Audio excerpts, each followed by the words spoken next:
Amazon has crossed $3 trillion in market cap, making it only the 5th public company ever to get there. Google Cloud grew 82% in a single quarter. It's actually the fastest growth since it started reporting cloud revenue separately. Microsoft, Google, and Amazon together are on track to spend up to $615 billion or thereabout on AI infrastructure this year alone.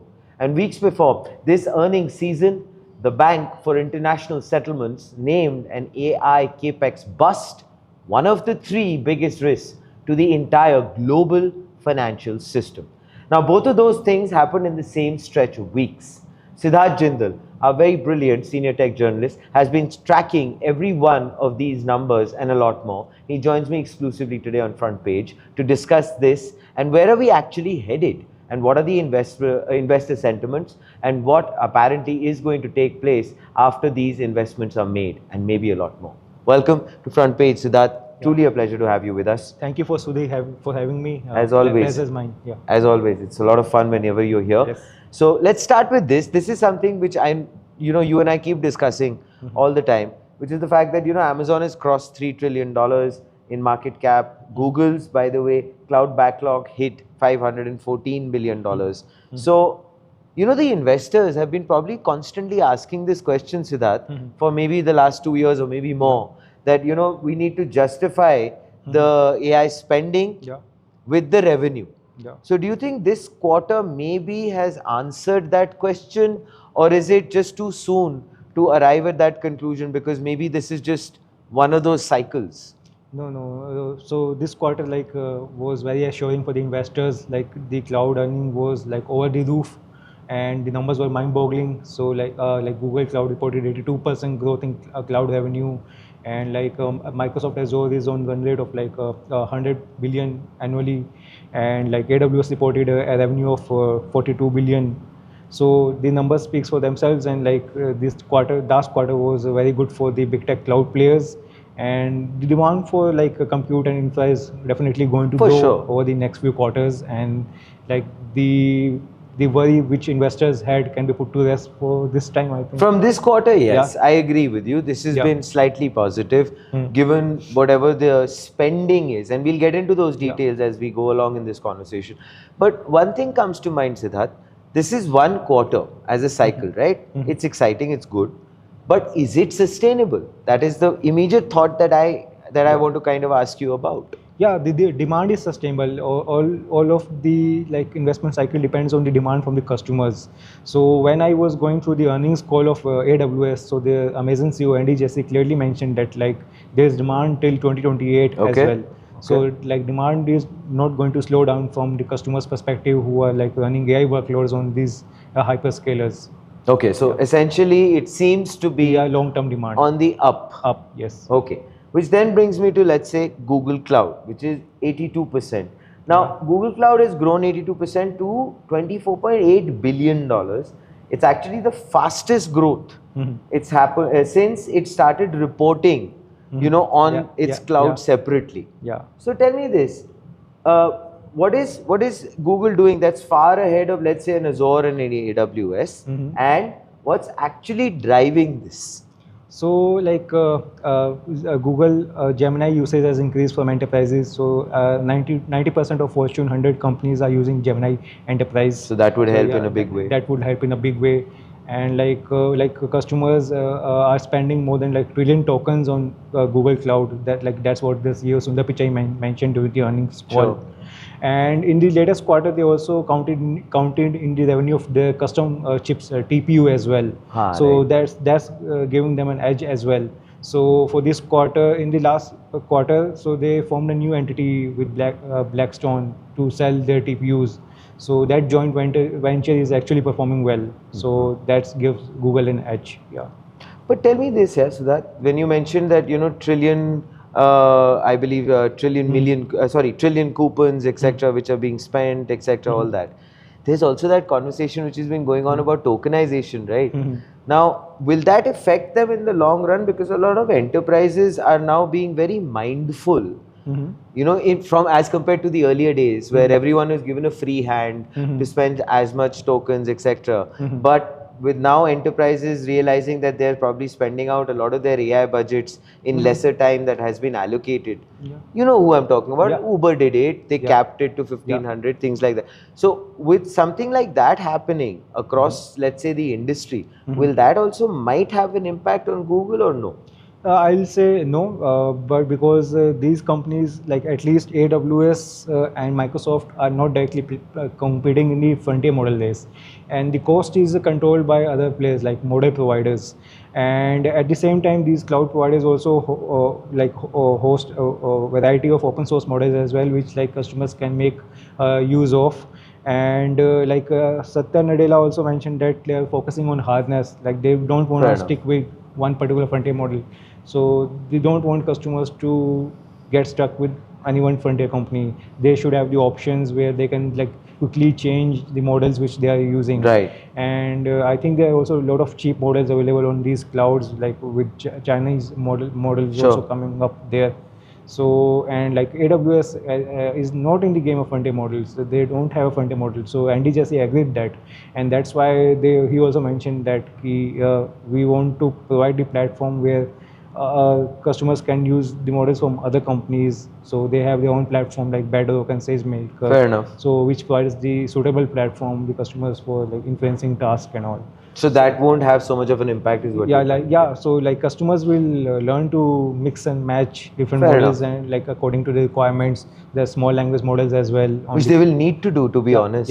Moving forward. So that's how they can control the cost on this cloud. Is good business sense. Yeah. So I agree. Fair. Okay. So then we talk about this entire aspect of AWS grew at 37%, right? To $42.2 billion. It's actually fastest growth in 4 years, Siddharth. Its chips business now runs at $25 billion annually. So that is a great, addition. The question I have for you is then this. Amazon has spent 2 years being called the hyperscaler, which is always kind of playing catch up as far as the AI race is concerned. So do you think that, does this kind of change that story, or is AWS still winning more on their old cloud legacy or that entire kind of model? So as I mentioned earlier, like AWS is not competing on the frontier model base. Like they are the biggest hyperscaler in the market. Like they still hold the largest market share as compared to Google Cloud and Azure. And like as I mentioned, they are betting on their SageMaker and Bedrock platform, where like people can come and utilize different models. And yes, like you rightly mentioned, so their custom chips segment is doing pretty well. So it's on a 25 billion annual run rate. It's almost like a new addition. Which is new addition, like pretty much similar to what like Google is trying to do with TPUs. So they have like 20 chips, Graviton chips. Like I think they are almost performing like 30 to 40% better than the like traditional chips which are out there in the market. Having said that, like they are not going out to compete with the Nvidia as such, because like these are the chips for just for the inferencing purpose. And like for scale training large scale models like with trillions of parameters, like you still require Nvidia.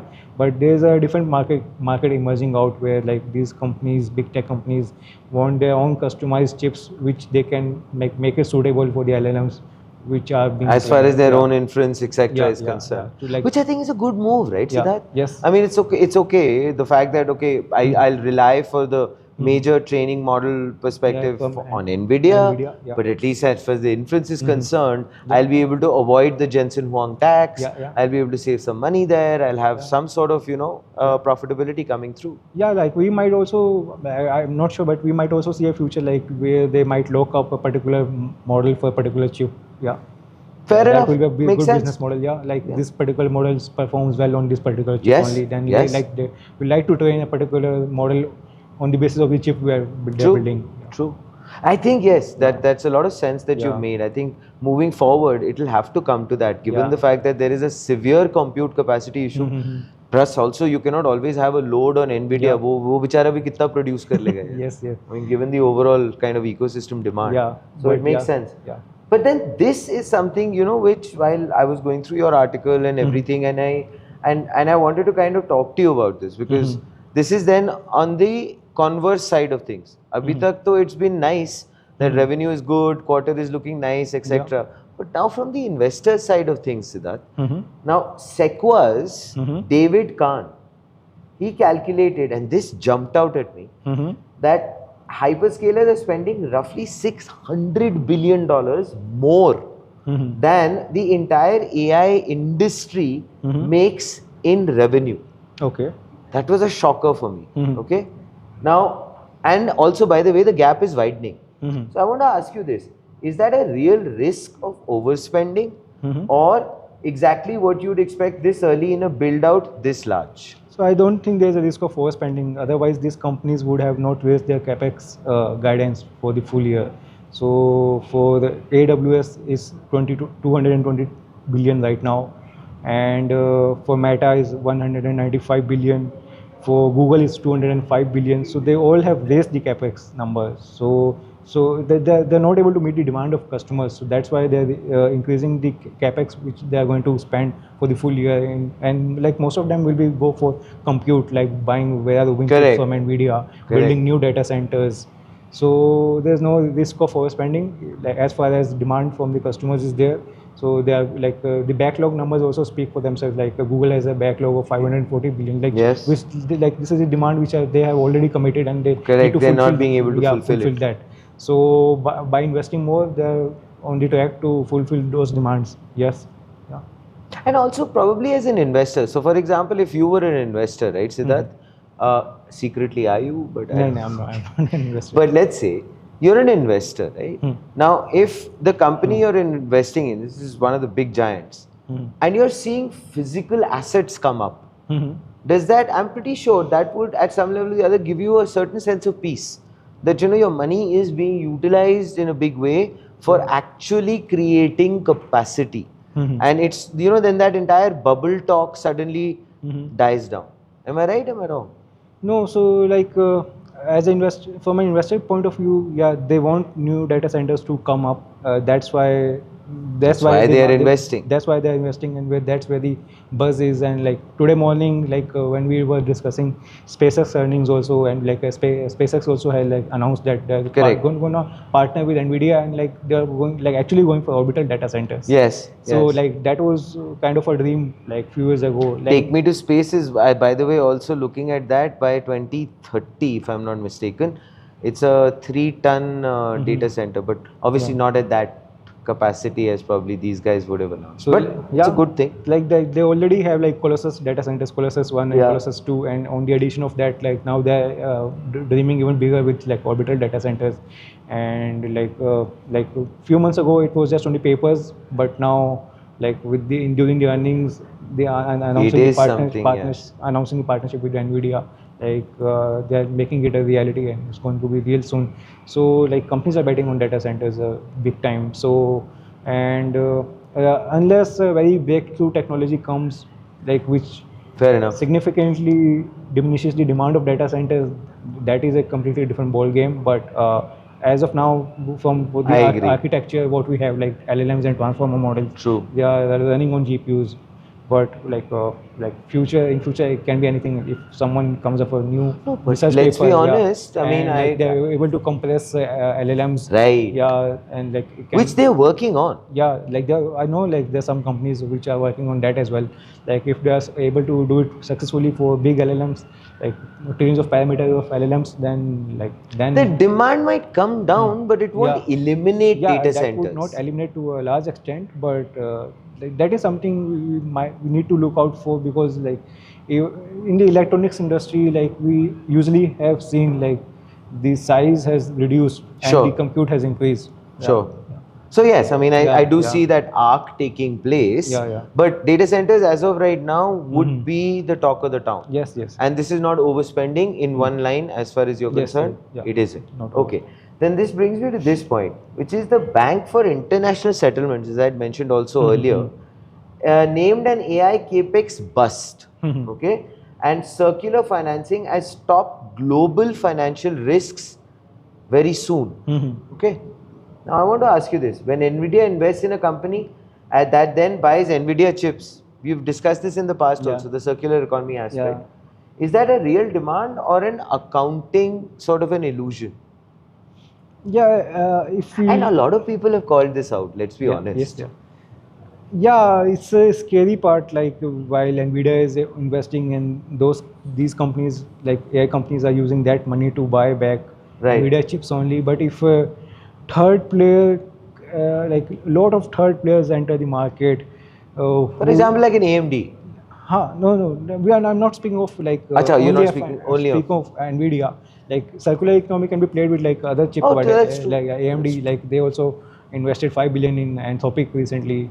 So if a third player comes into the picture who is like completely independent of the frontier lab and the compute company, Right. who actually needs the services of both model and compute, and they're demanding for it, then it somehow helps the economy grow. But tough, no, for that to happen because these players have a lot of strong No, presence in the no, market. the third segment of companies are the one who will be like enterprise companies who want to utilize the services of these two companies. No, I've understood where you're going with Yeah, this. yeah. But an Nvidia is not really going to go ahead and lose its market share. Let's be honest with that. No, I I mean mean, like Nvidia is not under threat. Like the enterprise, if there is a good demand from enterprise customers for both like what services Nvidia and OpenAI is providing, correct. then the investment these two companies are making within themselves is kind of good, I think so. Okay. Oh, okay. Yeah. That's what you're trying to Yeah, draw out yeah. at. Okay.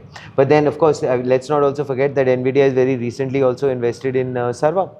Yeah, like 75 million investment, like Series B round of Sarvam. So like So, and they're promising them I mean, they're Yeah. not promising, it's not out in the open, but 10,000 GPUs that Sarvam has talked about. yeah, like and we like if we speak of Sarvam, they're like trying to enter the full stack market for India. Like they're Which is working good. on inferencing market. So they said ki they want to procure 10,000 GPUs, which they will Yes. provide to customers. Yeah. So, I mean, yes, I hope you understand where I'm going Yeah, with yeah, this. yeah. That, yes, there is a circular economy and you've tried to address Yeah, it. yeah.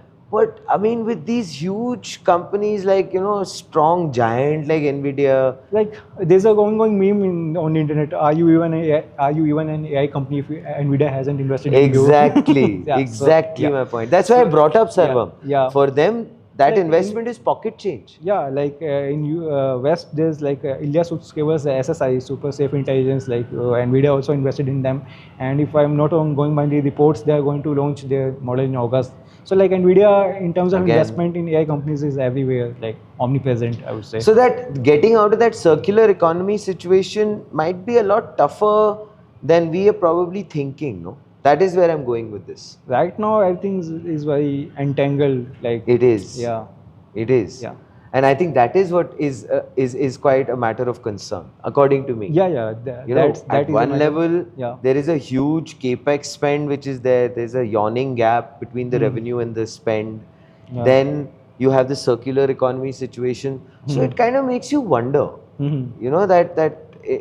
And AI, as we know, as a technology, is very, very different from whatever we have seen in the past. If I'm talking about electricity, the steam engine, industrial revolution, etc., etc., very different. So maybe the mathematics or the accounting for it also needs to be thought of in that sort of a way. What are your thoughts on that?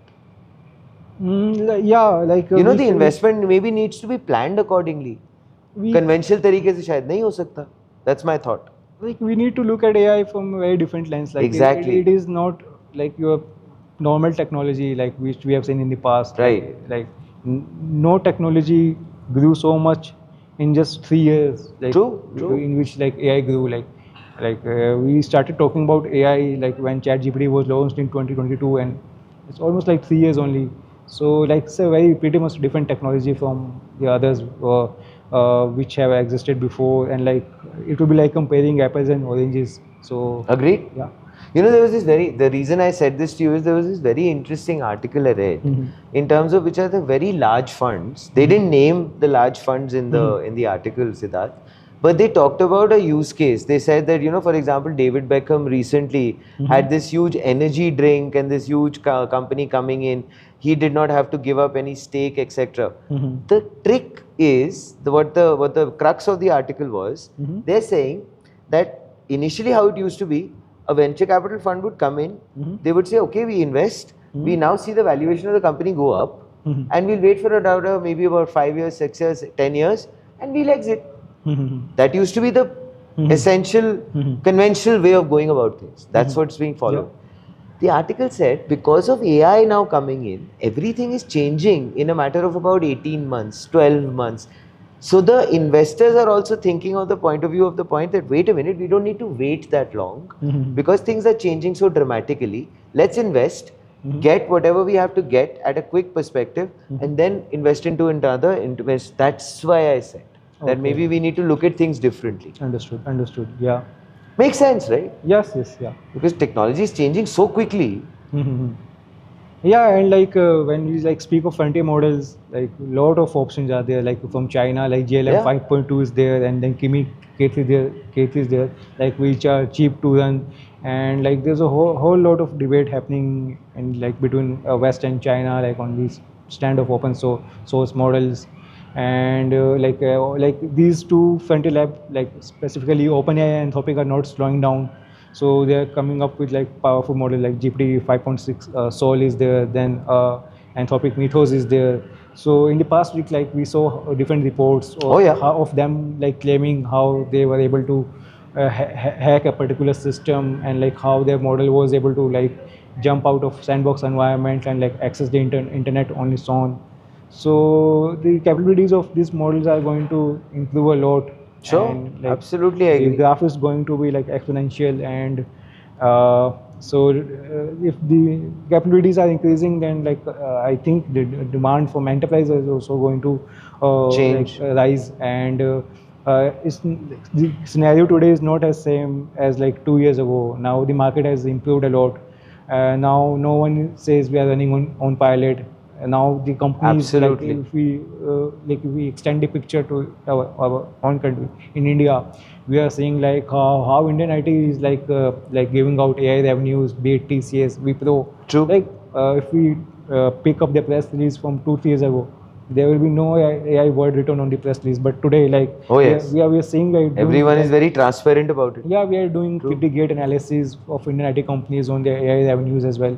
So from where these revenues coming? Because like they're actually utilizing from these different cloud players. I agree. All of these Indian IT companies, in a way or other, are also utilizing these cloud players only. So like they might have partner with Google, or they might partner with like Azure. So yeah, they're. So I think the entire ecosystem needs to go through a change in a big way. Like there's from the funding point of view also. Yeah, like there's a whole ecosystem of enterprise. Banking, banking is there, agriculture is there. So like there are like consulting companies. So all of them are pretty transparent about their AI business in doing their earnings as well. Yeah. Fair enough. Which then brings me to this. Mr. Nadella says Microsoft's own chip beats its latest fleet hardware by 30% on performance per dollar. Google is renting out its own chips too. So is building your own chip a real cost advantage according to you, Siddharth? One. Or is this just a hedge against a supplier you don't fully trust to prioritize you? Well, we know the so-called monopoly aspect. I believe yes. Yeah, both. Yeah, both. So it's like both a hedge against the monopoly, and so like also the cost reduction, because these companies know their AI stack better than anyone else. Sure, true. So it's easy, not easy to build the chip, but it's easy to understand your own ecosystem and then build accordingly. Yes. No, I think that's just a good strategy to have in any case. Yeah. Finally, Google has committed $15 billion to a data center in Visakhapatnam. Microsoft's Hyderabad center opens by mid-2026, which are great things. But we've covered India's GPU shortage. Yota, NESA, Sarvam, all are fighting for the same compute. Does this spending ease that, or is it reserved for Google and Microsoft's own customers first?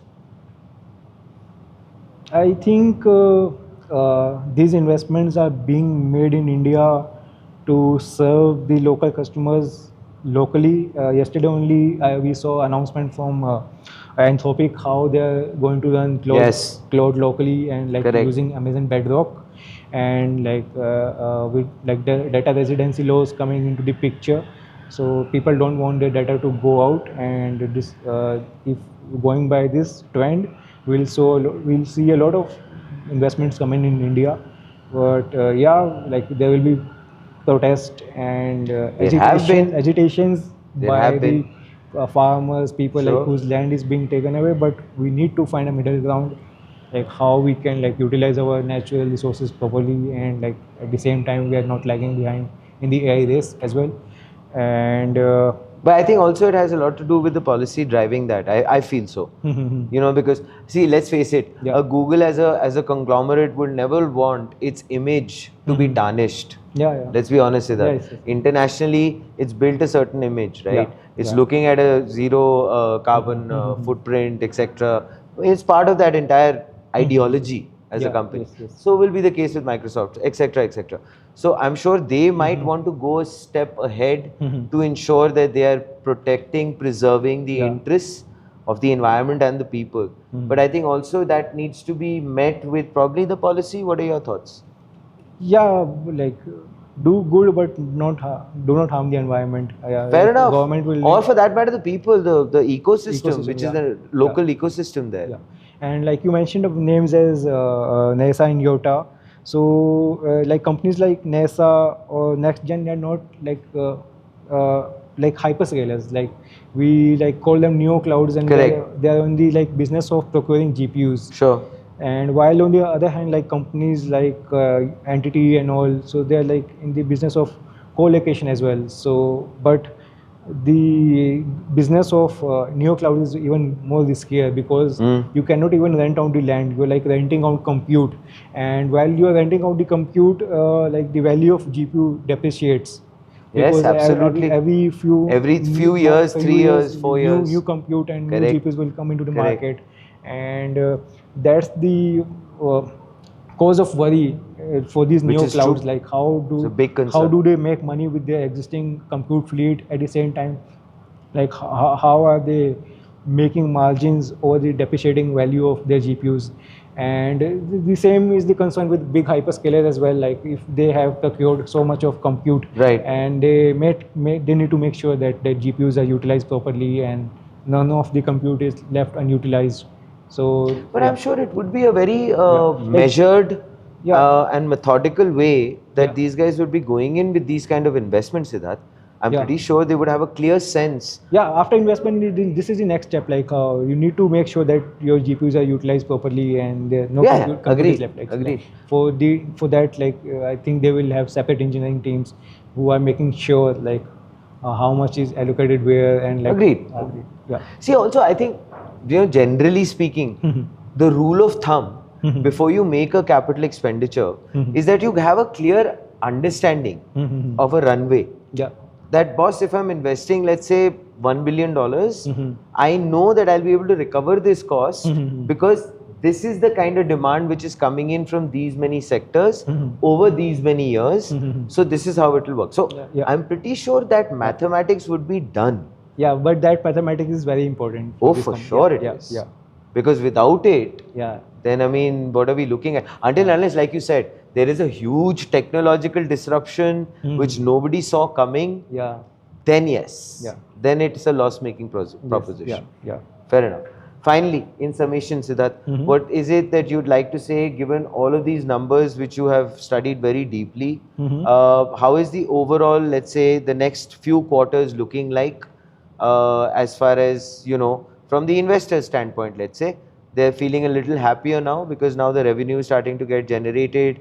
People are diversifying into chips, etc., things like that. What are your predictions over the next few quarters? So I think the big tech companies are making the right moves, diversifying their custom chips and investing more on compute and building new data centers.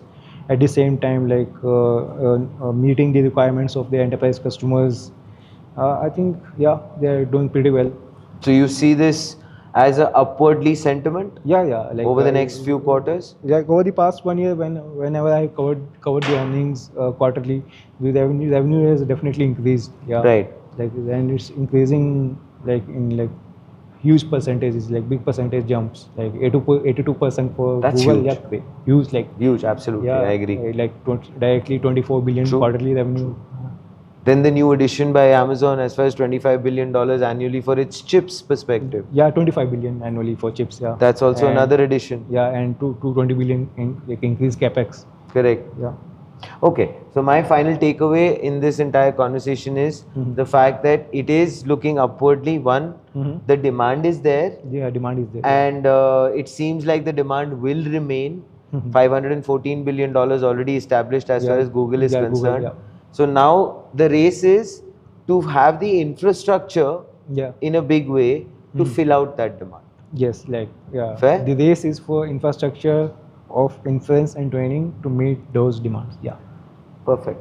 Well, there you have it, ladies and gentlemen. Siddharth Jindal, who follows big tech very, very closely, and somebody who puts out some wonderful articles on the Analytics India magazine. Please follow Siddharth for his very nuanced reportage as far as big tech and other facets are concerned. This, ladies and gentlemen, is Front Page by the AIM Network. You have the numbers in front of you. You want to do a little bit of number crunching and tell us what are your thoughts in the comments below. Always remember, think AI, think AIM.